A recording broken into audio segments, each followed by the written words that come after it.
actually say anything in Austria. He wasn't even accused of saying anything. He was accused of perhaps planning to say something that violated an Austrian law that says only one version of the history of the Second World War may be taught in our brave little Tyrolean republic.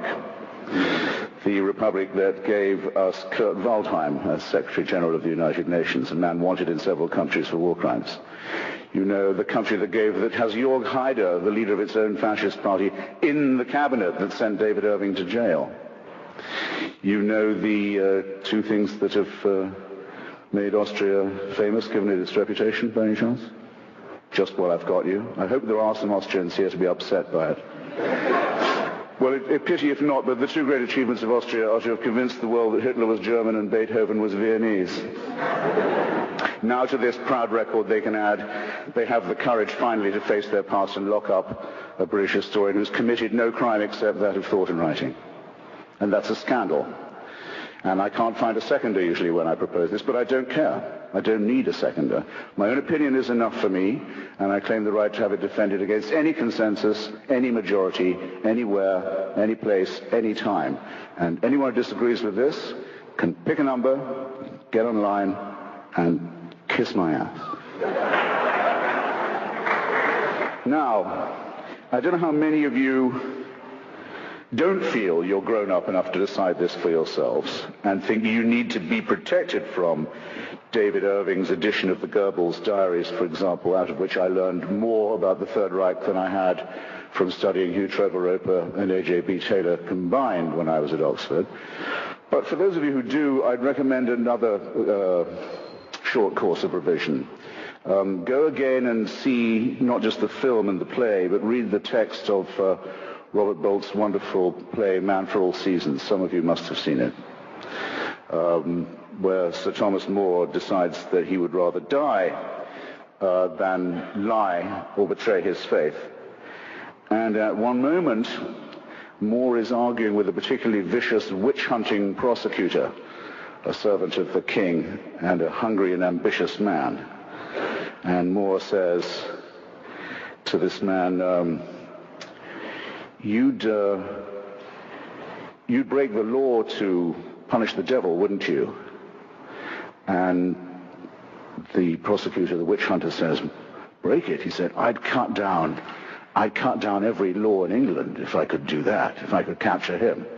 And More says, yes, you would, wouldn't you? And then when you'd corner the devil and the devil turned round to meet you, where would you run for protection? All the laws of England having been cut down and flattened, who would protect you then? Bear in mind, ladies and gentlemen, that every time you violate or propose to violate the free speech of someone else, you, in potentia, you're making a rod for your own back, because the other question raised by Justice Oliver Wendell Holmes is simply this: who's going to decide? To whom do you award the right to decide which speech is harmful, or who is the harmful speaker? Or to determine in advance what are the harmful consequences going to be that we know enough about in advance to prevent. To whom would you give this job?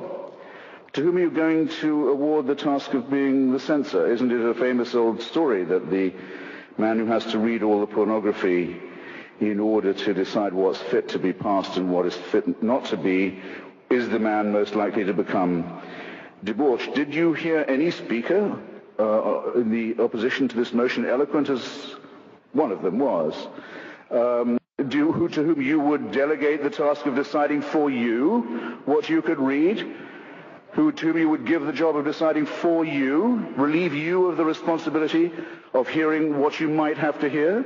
Do you know anyone? Hands up. Do you know anyone to whom you give this job? Does anyone have a nominee? You mean there's no one in Canada good enough to decide what I can read or hear? I had no idea. But there's a law that says there must be such a person, or there's a subsection of some piddling law that says it. Well, the hell with that law then. It's inviting you to be liars and hypocrites and to deny what you evidently know already.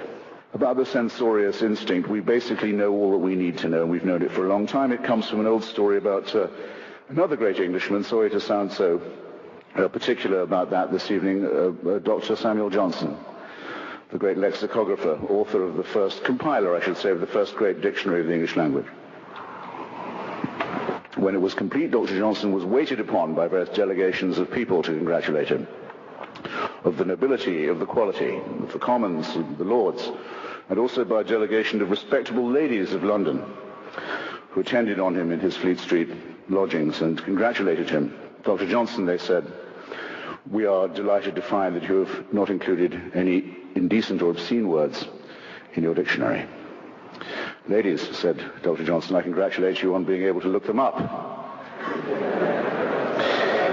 Anyone who can understand that joke, and I'm pleased to see that about 10% of you can, gets the point about censorship, especially prior restraint, as it's known in the United States, where it's banned by the First Amendment to the Constitution. It may not be determined in advance what words are apt or inapt.